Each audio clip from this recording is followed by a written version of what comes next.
வணக்கம் மக்களே, நீங்க பார்க்கறது கேட்கறது லா ஷோ. நாங்க ஹோஸ்ட். இன்னைக்கு நம்ம பார்க்க போறது Tom Hardy, Charlize Theron and Nicholas Hoult நடிச்ச மேட் மேக்ஸ் ஃபியூரி ரோட்.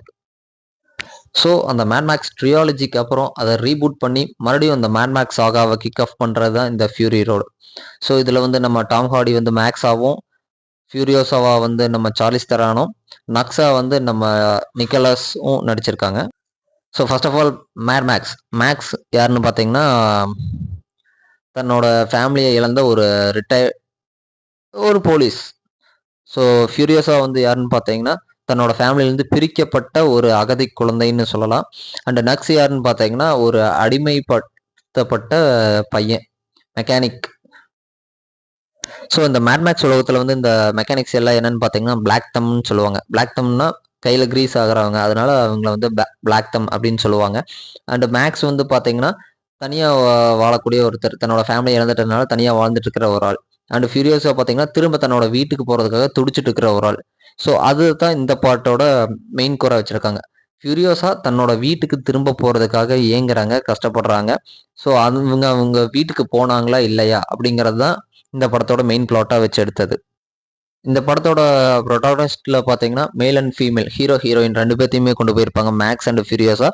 உங்களுக்கு எந்த அளவுக்கு மேக்ஸுக்கு இம்பார்ட்டன்ஸ் இருக்கோ அதே அளவுக்கு ஃபியூரியோஸாவுக்கும் இம்பார்ட்டன்ஸ் இருக்கும். ஒரு 50-50ன்னு சரியாக பேலன்ஸ் பண்ணி கொண்டு போயிருக்கக்கூடிய ஒரு படம்னு சொல்லலாம். அதே மாதிரி ஆன்டகனிஸ்ட்டும் சும்மா கிடையாது, இமோட்டஸ் ஜோ. ஸோ பவர்ஃபுல் கேரக்டராக காட்டியிருப்பாங்க அந்த அளவுக்கு. அண்டு ரிக்டஸ், ஜோவோட பையன். ஸோ டைம் வேஸ்ட் பண்ணாமல் கதைக்குள்ளே டேரெக்டாக போவோமா. ஓப்பனிங்கே பார்த்தீங்கன்னா நம்ம மேக்ஸ் வந்து சேஸ் பண்ணுற மாதிரி தான் ஆரம்பிக்கிறாங்க. ஸோ இந்த பாட்டு நமக்கு எங்கேருந்து ஸ்டார்ட் ஆகுதான், Mad Max 2 the road warrior இருக்குது இல்லையா, ஸோ அந்த படத்துலேருந்து தான் ஸ்டார்ட் ஆகுது. இது வந்து மேட் மேக்ஸ் 2வையே ரீபூட் பண்ணுறாங்கன்னு தான் சொல்லணும். 2 வந்து ஸ்டார்ட் ஆகலை. இது வந்து மேட் மேக்ஸ் 1க்கு அப்புறம் நடக்குது. த ஃபர்ஸ்ட் 1979ல் மேட் மேக்ஸ் முடிஞ்சதுக்கப்புறம் டைரக்டாக ரீபூட் ஆகி ஸ்டார்ட் ஆகிறது தான் இந்த மேட் மேக்ஸ் ஃபியூரி ரோடுன்னு சொல்லலாம். ஸோ அந்த பாட்டில் எங்கே அந்த மலை உச்சியில் நிற்பாரோ நம்ம மேக்ஸ், அதே இடத்துல இருந்து தான் இந்த மலை உச்சியில் நிற்கிறாரு. அந்த பெட்ரோல் பம்ப் அவர் பார்ப்பாரு இல்லையா, பெட்ரோல் சிட்டி, அதே தான் இங்கே கேஸ் டவுன்னு சொல்லுவாங்க இந்த பாட்டில் இருந்து. ஸோ நமக்கு அந்த பாட்டில் வந்து அந்த பிளாஸ்ட் பண்ண அந்த ஏரியா வந்து நல்லா இன்னும் பிரம்மாண்டமாக பண்ணி அதை வந்து நமக்கு கேஸ் டவுன் அப்படிங்கிற நேமில் வந்து ப்ரெசென்ட் பண்ணுறாங்க.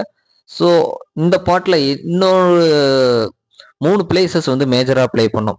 நமக்கு எப்படி ஹீரோ சைடில் வந்து நக்ஸ், மேக்ஸ் அண்ட் ஃபியூரியோஸா இருக்காங்களோ அதே மாதிரி Gas Town, Citadel and Green Place, இந்த 3 பிளேஸும் வந்து மேஜர் ரோல் ப்ளே பண்ணோம்.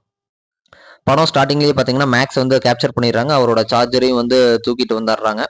ஸோ மேக்ஸை வந்து யூனிவர்சல் பிளட் டோனர் அப்படிங்கிறனால மேக்ஸை வந்து கைதியாக்காமல் அவனை அப்படியே உயிரோடு வச்சிருக்கிறாங்க, அந்த வார் பாய்ஸ்க்கு தேவைப்படுவாங்க அப்படின்னு. நான் ப்ரீவியஸாக தண்டர் டோமில் சொன்ன மாதிரியே தான். ஸோ வார் பாய்ஸ் கான்செப்ட், ரன்னிங்கில் இருக்கும்போது வெப்பன்ஸில் அட்டாக் பண்ணுறது, இந்த மாதிரி இதெல்லாம் தேர்ட் பார்ட்லேருந்து எடுத்தது. அண்டு இதில் வந்து அந்த வார் ரிக் வருது இல்லையா, இது வந்து செகண்ட் பார்ட்லேருந்து கொண்டு வந்தது. ஸோ இந்த மாதிரி செகண்ட் பார்ட் அண்ட் தேர்ட் பார்ட்டை வந்து கலவையாக எடுத்தது தான் இந்த 4th இன்ஸ்டால்மெண்ட்டான Mad Max Fury Road. So படம் ஓப்பனிங்லேயே பார்த்தீங்கன்னா மேக்ஸை பிடிச்சிடுறாங்க அண்ட் வார் ரிக்கில் வந்து ஃபியூவல் ஃபில் பண்ணுறதுக்காக கேஸ் ஸ்டேஷனுக்கு வந்து நம்ம ஃபியூரியோஸாவை சிட்டடர்லேருந்து அனுப்புகிறாங்க. அப்போ போகிற வழியில் நம்ம ஃபியூரியோஸா வந்து ரோகாயி வந்து தன்னோட வீடான கிரீன்லேண்டுக்கு போகிறதுக்காக வழியில் திரும்பிடுறாங்க. ஸோ இதுதான் இங்கிருந்தே படம் ஸ்டார்டிங்லேருந்து ஃப்ரம் த இனிஷியல்லேருந்தே ஸ்டார்ட் ஆயிடுது. ஸோ இதை பார்த்துட்டு வந்து பார்த்தீங்கன்னா Bullet Farm and Gas Town and Citadel, sorry நான் இடையில புல்லட் ஃபார்ம் சொல்ல மறந்துட்டேன். ஸோ இந்த 3 பிளேஸ்லேருந்து வருது. இந்த புல்லட் ஃபார்ம் வந்து அடுத்த வர பாட்டில் இன்னும் டீட்டெயிலாக சொல்லியிருப்பாங்க, நான் உங்களுக்கு அது அடுத்த பாட்டில் சொல்கிறேன். ஸோ இந்த ஃபியூரியோஸாவை கேப்சர் பண்ணுறதுக்காக வந்து சிட்டட்ரிலேருந்து நம்ம ஜோவோட வார் பாய்ஸ் எல்லாம் கிளம்பி வராங்க. ஸோ சிட்டட்ரில் இருந்து தப்பிச்ச ஃபியூரியோஸா வந்து கிரீன்லேண்டுக்கு போனாங்களா இல்லையா, அவங்க போன அந்த கிரீன்லேண்ட் அங்கே இருந்துச்சா இல்லையா, ஸோ இந்த இடையில வந்து மேக்ஸோட ரோல் என்ன, ஃபியூரியோஸாவுக்கு ஹெல்ப் பண்ணாரா, ஃபியூரியோஸாவை கொண்டாரா இல்லை பிடிச்சி கொடுத்தாரா அப்படிங்கிறதா இந்த படத்தோட ஸ்டோரி. தப்பிச்சு போன நம்ம ஃபியூரியோஸாவை பிடிக்கிறதுக்காக வார் பாய்ஸ் வராங்க. ஸோ நம்ம நக்ஸ் வந்து ஒன் ஆஃப் த விஐ டிரைவராக இருக்காரு. நக்ஸுக்கு உடம்பு சரியில்லை அப்படிங்கிறனால விட்டுட்டு போகிறாங்க. நான் என்னால் வண்டி ஓட்ட முடியும் அப்படின்னு சொல்லிட்டு நக்ஸ் வந்து நம்ம மேக்ஸை வந்து அந்த பீட்டில் கட்டிகிட்டே கிளம்பி வர்றாரு. ஸோ அந்த இடத்துல போகும்போது அந்த புழுதி நடக்குது, அந்த சைக்ளோனில் மாட்டிக்கிறாங்க. அந்த சைக்ளோன்லேருந்து தப்பிக்கும் போது நம்ம மேக்ஸ் வந்து தப்பிக்கிறாரு. கடைசியாக வார்ரிக்கை எடுத்துகிட்டு கிளம்புறாங்க. இதுக்கிடையில் நடக்கிற அந்த சின்ன சின்ன ஃபைட்ஸ் தான். அந்த ஸ்டாம்ல மாட்டுறதுக்கு முன்னால ஜோவோட ஆளுகளுக்கும் எல்லாத்துக்கும் நடுவுல ஃபைட் நடக்கும்.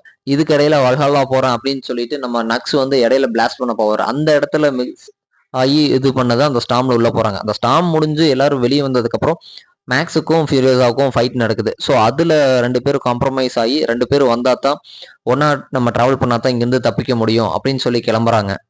எங்க போற அப்படின்னு கேட்கும்போது நான் கிரீன் பிளேஸுக்கு போறேன், அங்கதான் சுத்தமான காத்து ஃபுட்டு எல்லாமே இருக்கு, அந்த இடத்த தேடி நான் போயிட்டு இருக்கேன், நான் அங்கிருந்து தான் வந்தேன் அப்படின்னு சொல்றாங்க.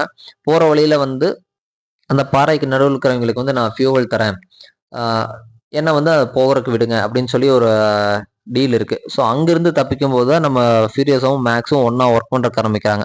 அங்கிருந்து ஜோ மட்டும் தனியா வர்றாரு. ஸோ ஜோவோட ஒய்ஃபோட குழந்தையும் இறக்குறது மூலியமா ஜோ அதே இடத்துல ஸ்டாப் ஆயிடுறாரு. நம்ம நக்ஸ் வந்து வார்ரிக்ல ஏறிடுறாரு. இவங்க போற வழியில எல்லாம் அந்த டேங்க் புல்லட் ஃபார்ம்ல இருக்கிறவர் மட்டும் துரத்திட்டு வராரு கடைசி வரைக்கும். ஸோ அவரையும் கொன்னுட்டு அவங்க வந்து அந்த ஃபைட் முடிச்சுட்டு நேரா போயிடுறாங்க அந்த கிரீன் லேண்டுக்கு. ஆனா அந்த கிரீன் லேண்டை தாண்டி போயிருக்காங்க, அது அவங்களுக்கே தெரியல. போற வழியில பாத்தீங்கன்னா ஒரு சேரும் சகதியுமா இருக்கிற இடம் இருக்கும், அதுதான் அந்த கிரீன்லேண்ட், அவங்க ஆல்ரெடி இருக்க வேண்டிய இடம். அதெல்லாம் தாண்டி போனதுக்கு அப்புறம் பாத்தீங்கன்னா அவங்களோட அந்த ஃபேமிலி மெம்பர்ஸ் விமன்ஸ் மட்டும்தான் இருப்பாங்க, மென் எல்லாருமே இறந்துருப்பாங்க. அந்த விமன்ஸ் கிட்ட கேட்பாங்க, எங்க கிரீன் பிளேஸ், நான் குழந்தையில வளர்ந்தது பார்த்தது அந்த இடமெல்லாம் எங்க அப்படின்னு கேட்கும்போது, நீங்க அதை தாண்டி தான் வந்தீங்க, அது எல்லாமே அழிஞ்சிருச்சு அப்படின்னு சொல்லியிருப்பாங்க. ஸோ அந்த வார்ரிக்ல இருக்கிற ஃபியூவலை எடுத்துட்டு அவங்க கிட்ட இருக்கிற பைக்ஸ் எல்லாத்துலேயும் ஃபில் பண்ணிட்டு, சரி இந்த பக்கம் நம்ம ஒரு டைரக்ஷன்ல போகலாம், ஒரு 2000 கிலோமீட்டர்ஸ் டைரக்டா போகலாம், ஒரு 30 நாள் 60 நாள் போகலாம், என்ன நடக்கும் தெரியும் அப்படிங்கும்போது தான் நம்ம மேக்ஸ் சொல்றாரு, நீங்க போற தூரத்துல என்ன இருக்குன்னே தெரியாது, ஆனா அதே சிட்டடர்ல பாத்தீங்கன்னா அதே கிரீன் பிளேஸ் இருக்கு, ஃபுட்டு தண்ணி எல்லாமே இருக்கு, அங்க திரும்பி போனோம்னா தெரியும் அப்படின்னு சொல்லி திரும்ப அந்த வார்ரிக்கு லோட் பண்ணிட்டு கிளம்புறாங்க. ஸோ ஜோ ஒரு ஆளை கொண்டுட்டா போதும், மித்த எல்லா வார் பாய்ஸும் அடங்கிடுவாங்க. லீடர் இல்லைன்னா தளபதி இல்லாத படம் வந்து ஒண்ணுமே இல்லை அப்படிங்கிற மாதிரி கிளம்புறாங்க. ஸோ இந்த இடத்துல தான் மறுபடியும் படம் ஸ்டார்ட் ஆகுது. ஸோ ஆஸ் யூஷுவலா ஹீரோ கேங் பேக் டுகெதர் அப்படின்னு சொல்லிட்டு கிளம்புறாங்க. அண்ட் வில்லன் ஆன்டகனிஸ்டோட ஃபைட் நடக்குது. ஸோ இந்த ஃபைட்ல எப்படி அவங்க வின் பண்றாங்க, அந்த புல்லட் ஃபார்ம் வின் பண்றதா இருக்கட்டும், கேஸ் டவுனை பீட் பண்றதா இருக்கட்டும், அண்ட் கடைசியா ஜோ வந்து எப்படி பீட் பண்ணாங்க அப்படிங்கறதான். இந்த இடத்துல இந்த ஸ்டன்ட்ஸ் எல்லாமே பார்த்தீங்கன்னா நம்ம தேர்ட் பார்ட்ல யூஸ் பண்ணதும் செகண்ட் பார்ட்ல யூஸ் பண்ணதும் மிக்ஸ்டப்பா யூஸ் பண்ணியிருப்பாங்க. அந்த வார்ரிக்ல இருக்கிற வெப்பன்ஸா இருக்கட்டும், இல்ல வார்ரிக்ல யூஸ் பண்ற அந்த ஸ்டாட்டிக்ஸா இருக்கட்டும், வார்ரிக்ல அடியில டிராவல் பண்றதுக்கு இருக்கிற அந்த டனலா இருக்கட்டும், இதை வந்து பேஸா வச்சுதான் நமக்கு டெத் ரேஸ்ல யூஸ் பண்ணியிருப்பாங்க. பட் இந்த அளவுக்கு டீடைல்டா இருக்காது. ஸோ நான் தான் ஃபர்ஸ்டே சொன்னேன்ல, எல்லாத்துக்கும் அப்பனுக்கு அப்பன் அப்படிங்கிறது இந்த மேட்மேக்ஸ் ஹீரோஸ்க்கு எல்லாத்துக்குமே ஒரு அடித்தளம் போட்டது, ஒரு ஆக்ஷன் ஃபிலிம்க்கு அடித்தளம் போட்டது. அதனால இதுல இன்னும் டீடைல் நீங்க கிடைப்பாங்க. அந்த அடியில டிராவல் பண்றதா இருக்கட்டும், வண்டி ரன்னிங்லயே அந்த இன்ஜினை ரிப்பேர் பண்றதா இருக்கட்டும், இந்த மாதிரி அண்ட் பூஸ்ட் பண்றதுக்காக நம்ம ஏர் இன்டேக்ல பெட்ரோலை போர் பண்றதா இருக்கட்டும், இந்த மாதிரி சின்ன சின்ன ஒவ்வொரு விஷயங்களும் அவ்வளோ எக்ஸாக்சுரேட் பண்ணி அழகா சொல்லியிருப்பாங்க. அவ்வளோ நீட்டா இருக்கும் படத்துல. கடைசியா ஜோவை தோக்கடிச்சதுக்கு அப்புறம் அவங்க சிட்டடர்ல போய் ஃப்யூரியஸா வந்து சிட்டடர்ல கைப்பற்றது. ஸோ அந்த இடத்துல தான் படத்தை கிளைமேக்ஸ் பண்ணி முடிக்கிறாங்க. அந்த இடத்துல பாத்தீங்கன்னா மறுபடியும் நம்ம மேக்ஸ் வந்து கீழே இறங்கி போயிடுறாரு. மேக்ஸ் ஃபர்ஸ்டே சொன்ன மாதிரி தான், தான் ஃபேமிலியை இழந்துட்டேன், நான் யாரு கூடயும் டிராவல் பண்ணல, என் கூட இருக்கிறவங்களுக்கெல்லாம் என்னால் ஆபத்து வரும் அப்படிங்கறதுனால மேக்ஸ் மறுபடியும் தனியா கிளம்பிடுறாரு. இதோட டாம் ஹார்டி முடிஞ்சது. அடுத்து வரப்போறது ஃபியூரியஸாவை வச்சு மட்டும் இந்த ஃபியூரியஸா எப்படி ஃபார்ம் ஆனாங்க அப்படிங்கிறது ஃபீமேல் சென்ட்ரிக் மூவியா போகும். அதை நான் உங்களுக்கு அடுத்த பாட்டில் எக்ஸ்பிளைன் பண்றேன். அண்ட் இந்த படத்தோட மேஜர் பிளஸ் என்னன்னு பாத்தீங்கன்னா படத்தோட ஸ்டோரி டெல்லிங் தான். உங்களுக்கு இனிஷியலா படம் மேக்ஸ் இன்ட்ரடியூஸ் பண்ணதுல இருந்து கடைசியா மேக்ஸ் லீவ் ஆகுற வரைக்கும் படம் பட்டு பட்டு பட்டுன்னு போயிட்டே இருக்கும். உங்களுக்கு அந்த ஒரு 2 hours மூவி பார்த்த ஒரு ஃபீலே இருக்காது, அவ்வளோ ஃபாஸ்டா போகும். ஸ்டோரி டெல்லிங் இன்ட்ரெஸ்டிங்கா இருக்கும், ஒவ்வொரு சீன் பை சீன் நல்லா போயிட்டே இருக்கும். உங்களுக்கு ஒரு இடத்துல கூட படம் லேக் ஆன மாதிரியே தெரியாது. மேஜரா இந்த ஃபியூரியஸா வரதுக்கு இன்னொரு மோட்டிவேஷன் காரணமும் இந்த ஃபியூரி ரோடு தானே சொல்லலாம். ஏன்னா இந்த ஒரு டைட்டில் சும்மா இருக்கு, இதை நம்ம மறுபடியும் யூஸ் பண்ணுவோம் அப்படின்னு சொல்லி நல்லா ப்ரிப்பேர் பண்ணி எடுத்தாங்க. தேர்ட் பார்ட்டோட 103 படத்தை வந்து மறுபடியும் செகண்ட் பார்ட்ல இருந்தே ரீபூட் பண்ணாங்க. செகண்ட் பார்ட் தானே ஹிட். ஸோ அந்த செகண்ட் பார்ட்டையும் மறுபடியும் ரீபூட் பண்ணி கொஞ்சம் நல்லா எலாபரேட் பண்ணி காட்டலாம், அந்த வேர்ல்டை வந்து எக்ஸ்ப்ளோர் பண்ணலாம் அப்படின்னு எடுத்தது வந்து இந்த ஃபியூரி ரோடு. அந்த ஃபியூரி ரோட எந்த அளவுக்கு பாசிட்டிவா யூட்டிலைஸ் பண்ண முடியுமோ அந்த அளவுக்கு பாசிட்டிவா யூட்டிலைஸ் பண்ணது தான் இந்த ஃபியூரி ரோடுன்னு சொல்லலாம். ஏன்னா பாத்தீங்கன்னா அந்த டைம்ல தான் பாத்தீங்கன்னா நம்ம சார்லிஸ் தெரான் வந்து ஃபாஸ்ட் அண்ட் ஃபியூரியஸ்ல உள்ள இம்பார்ட்டண்டா உள்ள போயிட்டு இருந்தாங்க. நம்ம நக்ஸ் நிக்கோலஸ் வந்து பீஸ்டா உள்ள இருந்தாரு, எக்ஸ்மென் சீரீஸ்ல உள்ள இருந்துட்டு இருந்தாரு. அதே மாதிரி நம்ம டாம் ஹார்டி வந்து வெனமாவும் அதே டைம்ல தான் எல்லாருமே. ஸோ அந்த 3 பேருமே அந்த 3 ஃப்ரான்ச்சைஸ் 3 விதமான ஃப்ரான்ச்சைஸ்ல டாப்ல போயிட்டு இருக்கிற அதே டைம்ல எடுத்து ஒரு படத்துல உள்ள போட்டு ஒரு ஹிட் அடிச்சாங்க. அதே மாதிரி இந்த படத்தோட விஷுவல்ஸ் ஒவ்வொரு சீன் பை சீன் அந்த விஷுவல்ஸ் வந்து டாப் நாச் பண்ணிட்டாங்க. உங்களுக்கு ஒவ்வொரு இடத்துல பாஸ் பண்ணி பார்த்தீங்கன்னா அந்த ஒரு கட்ஸே தெரியாது, அந்த டிஃப்ரென்ஸே தெரியாது. நம்ம ரியலாவே ஒரு அப்போகலிப்ஸ் வேர்ல்ட்ல தான் வாழ்ந்துட்டு இருக்கிறோம் அப்படிங்கிற மாதிரி இருக்கும். அதே மாதிரி இன்னொரு விஷயம் இந்த படத்துல என்னன்னு பார்த்தீங்கன்னா, ஹோமுக்கு ஃபியூரியஸா போறது தான் மெயின் பிளாட்டா இருக்கும். அதே செகண்டரி பிளாட் என்னன்னு பார்த்தீங்கன்னா, இம்மோர்டஸ் ஜோ. அந்த ஜோக்கு வந்து ஒரு ஹெல்தி பேபிஸ் வேணும். அவர் வந்து உடல் வந்து என்ன சொல்றது, உடல் குறைபாட்டோட பிறந்திருப்பாரு. அந்த மக்கள் எல்லாமே அப்போகலிப்ஸ் வேர்ல்டுல வாழ்ந்தவங்க. அவங்க வந்து உடல் குறைபாட்டோட இருக்கிறனால ஒரு ஹெல்த்தியான பேபிஸே கிடையாது. எல்லாத்துக்கும் ஒன்னொன்னு ஒவ்வொரு விதமான நோய்களோட தான் பிறந்திருப்பாங்க, குறைபாடுகளோட தான் இருப்பாங்க. அந்த கீழ இருக்கிற பீப்புளே பார்த்தீங்கன்னாலும் அவங்களும் ஒரு குறைபாடோட தான் பிறந்திருப்பாங்க. ஆனா ஃபியூரியோசாவும் மேக்ஸும் பார்த்தீங்கன்னா ஹெல்த்தி வேர்ல்டுல பிறந்தவங்க. அவங்க மட்டும்தான் ஒரு நல்ல ஒரு ஆரோக்கியமான உலகத்துல இருக்கிறவங்க. ஜோவோட இது என்னன்னா, ஆரோக்கியமான குழந்தைகளை உருவாக்கணும், திரும்ப இந்த உலகத்தை உருவாக்கணும் அப்படிங்கிறது ஜோவோட விருப்பம். ஃபியூரியோசாக்கு வீட்டுக்கு போறது. இந்த 2 விருப்பம் இருக்கும். ஸோ இந்த ஃபியூரியோசாக்கு எப்படி இந்த ஐடியா வந்துச்சு அப்படிங்கிறத ஃபியூரியோசாவா சொல்லிட்டாங்க. அதிகபட்சம் எனக்கு வந்து இம்மோர்டஸ் ஜோக்கு ஒரு படம் வேணும். அந்த ஆன்டகனிஸ்டா எப்படி அவர் மாறினாரு, அவர் எப்படி அந்த சிட்டடலுக்கு லீடர் ஆனாரு அப்படிங்கறத எனக்கு தெரிஞ்சுக்கிறதுக்கு இன்னொரு படம் வேணும். மேட் மேக்ஸ் இந்த ட்ரியாலஜியோட எண்டா அதை கொடுத்தாங்கன்னா நல்லா இருக்கும் அப்படின்னு எனக்கு தோணுது. ஸோ இந்த படத்தை பத்தி நீங்க என்ன நினைக்கிறீங்க அப்படிங்கிறத கமெண்ட்ஸ்ல சொல்லுங்க.